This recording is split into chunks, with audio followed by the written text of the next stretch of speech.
Hey fellow woodcutters, Top Saw here. Today we're going to build this wooden project right here. We're going to draw it in Fusion 360. We're going to use a circular function. First thing you want to do is sketch it out on paper. Those are really the only 4 dimensions you need. You can pause the video here and just sketch it out.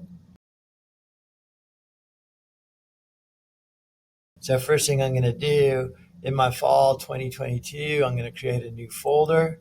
I'm going to call this Skills Board number 7. I'm going to double click on that. That way it'll be saved in there. After that, I go to document settings, make sure I'm in inches. Then up to create, I'm going to create a sketch. I'm going to make sure I draw on the XY plane. So green is Y going up, red is X. So I'm going to make sure I'm in XY, and I'm going to extrude out forward into the Z axis. I'm going to start by creating a circle from the origin and coming out 3 inches. I'm going to create another circle. That's going to be the outside circle. This one is 5 3/4 of an inch. 5.75.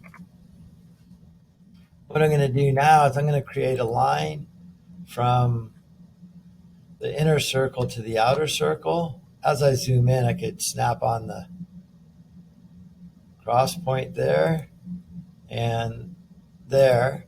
And that's really a construction line, but I'll go ahead and delete it afterwards. Now that I have that, I'm going to create a circle. I don't know what the dimensions are, so I'm going to snap at the origin, and then I'm going to come out, and it'll snap on the midpoint. So that little triangle is saying it's the midpoint, and then that'll give me the circle for the smaller circles inside. Right-click OK, and then I'm going to zoom way in here.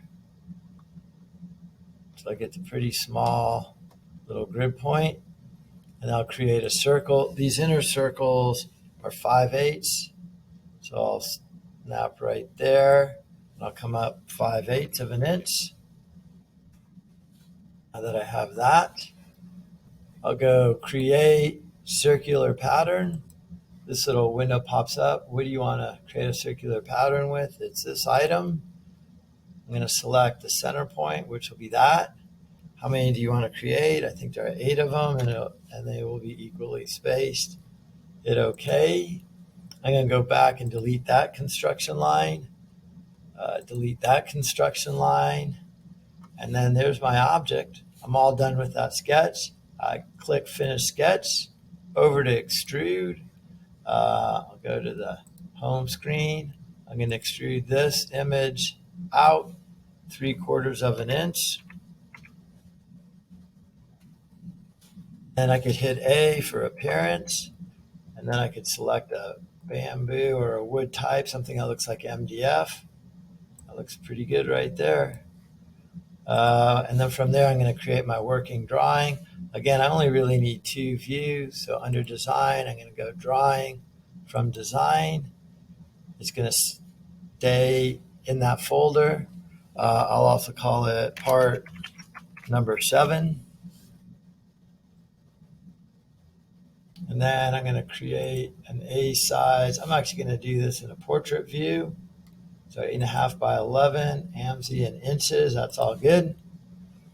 Hopefully we're getting the swing of this, and it's going pretty quick.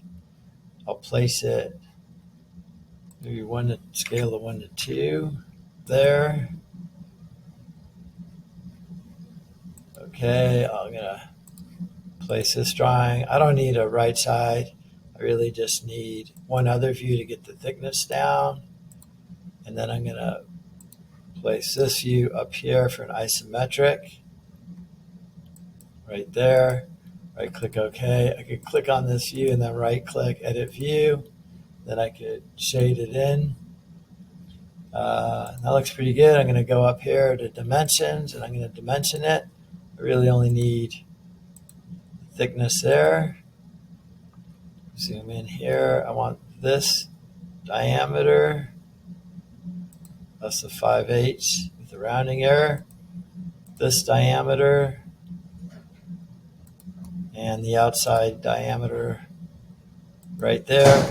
Then there's my working drawing. Print that out with your paper drawing. And that's it for Part 7.